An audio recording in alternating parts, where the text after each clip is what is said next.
حضرت صدیق اکبر نے غیور بن کے وقت گزارا، غیور بن کے. قرآن مجید کی جو آیہ کریمہ میں نے تلاوت کی ہے نا، سورہ آل عمران کی آیت نمبر 181 کا ابتدائی حصہ ہے. فرمایا لقد سمع اللہ قول الذین قالوا ان اللہ فقیر ونحن اغنیاء. فرمایا بے شک اللہ نے سن لیا ہے جن لوگوں نے یہ کہا ہے کہ اللہ فقیر ہے اور ہم غنی ہیں. معاذ اللہ، اللہ نے سن لیا ہے. یہ سورہ آل عمران ہے. ذرا اس کی جو شان نزول ہے اس کی طرف آئیے گا. حضرت صدیق اکبر رضی اللہ تعالیٰ عنہ گزر رہے تھے تو یہودیوں کا بڑا رہنما، مقتدا، بڑا عالم، تورات انجیل جاننے والا، وہ نہ بیٹھ کے یہودیوں کو کچھ پڑھا رہا تھا، سکھا رہا تھا. تو حضرت صدیق اکبر توحید پرست، عقیدے کے پختہ، راسخ العقیدہ مسلمان اس کے قریب سے گزرے تو فرمانے لگے، اس کا نام فنحاس تھا، کہنے لگے او فنحاس، تجھے بھی پتا ہے، تیری تورات میں بھی لکھا ہے، تیری کتابیں بھی جانتی ہیں کہ سچ وہی ہے جو میرے محبوب کریم علیہ السلام نے ارشاد فرمایا ہے. جو سید عالم صلی اللہ علیہ وسلم بتاتے ہیں وہ سچ ہے، تجھے پتا ہے، تو ان لوگوں کو توحید کی دعوت کیوں نہیں دیتا؟ یہ پھر شرک میں، بت پرستی میں، کفر کی طرف بڑھتے جا رہے ہیں.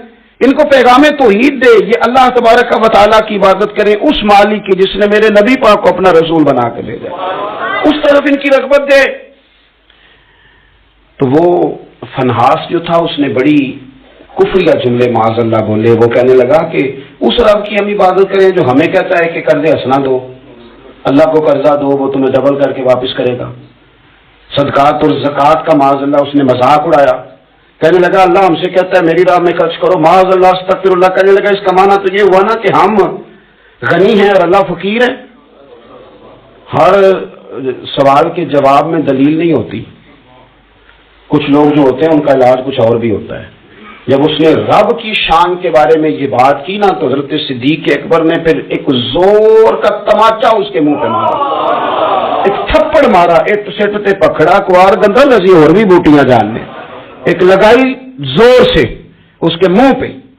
اور جب وہ دھڑام سے گرا نا، یہ دیکھیں نا تھوڑے دن پہلے یہ ہمارے جنوبی پنجاب میں کیا تماشا لگا ہے، قبر کے گرد لوگ گھوم رہے اور کہہ رہے ہیں لبیک اللہم لبیک. کیا ہمیں غصہ نہیں آتا ان چیزوں پہ؟ ہمیں جلال نہیں آتا؟ اس طرح اسلامی شاعر کا مذاق اڑایا جائے گا؟ شرم نہیں آتی ان لوگوں کو؟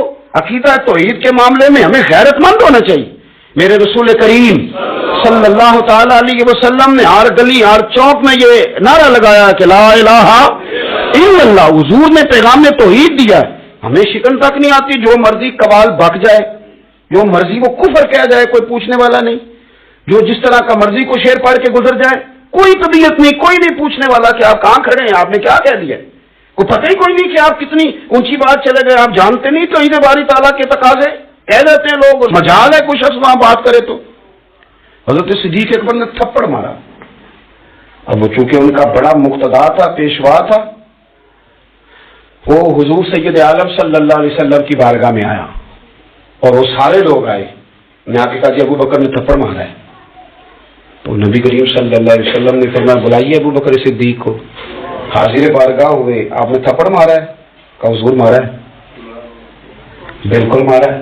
کیوں مارا ہے؟ یا رسول اللہ صلی اللہ علیہ وسلم اس نے یہ کہا تھا معاذ اللہ کہ اللہ فقیر ہے ہم غنی ہیں، میرے رب کریم کی شان کے بارے میں یہ اس نے جملے بولے تو میں نے مارا تھپڑ. حضور نے فرمایا تو نے کہا ہے؟ کہنے لگا جی میں نے تو کہا ہی نہیں، میں نے تو نہیں کہا. اس کے جتنے لوگ تھے ان سے کہا کہ تم موجود تھے، اس نے کہا ہے؟ وہ کہنے لگے جی نہیں نہیں اس نے تو کہا ہی نہیں. عوام مسلمان تھا ہی کوئی نہیں جو جناب صدیق اکبر کی گواہی دے، جو صدیق کی صداقت کے لیے کھڑا ہو، تھا ہی کوئی نہیں. جب وہ سارے کہنے لگے جی نہیں کہا ہی نہیں، یہ معاذ اللہ غلط کہہ رہے ہیں، کہا ہی نہیں، جب وہ سارے مکر گئے تو رب کریم کے قرآن نے بولنا شروع کر دیا. یہودی مکر گئے اور جناب صدیق اکبر کی گواہی جب بندوں میں سے کوئی دینے والا نہ رہا تو مالک نے فرمایا میں جو گواہ ہوں ابو بکر صدیق، میں جو گواہ ہوں. لقد سمع اللہ قول الذین قالوا ان اللہ فقیر ونحن اغنیاء. فرمایا کسی مسلمان نے سنا یا نہیں سنا، اللہ نے سن لیا ہے. اللہ نے سنا ہے اس کے قول کو جس نے کہا کہ اللہ فقیر ہے اور ہم غنی ہیں. قربان جائیں اس شخص کی عظمت کا کیا کہنا جس کی گواہیاں میرا رب کریم عطا فرمائے. وہ اتنے بڑے آدمی بیاں ہو کس زبان سے مرتبہ صدیق اکبر کا کہ محبوب خدا محبوب ہے صدیق اکبر، اتنی بڑی شخصیت۔ رب نے فرمایا کہ کسی مومن نے سنا نہیں سنا، اللہ نے تو سنا ہے نا، اللہ نے سن لیا، انہوں نے کہا ہے۔ گویا مالک نے فرمایا یہ سارے جھوٹے ہیں، میرے محبوب کا صدیق سچا ہے، یہ سچے ہیں جناب صدیق اکبر۔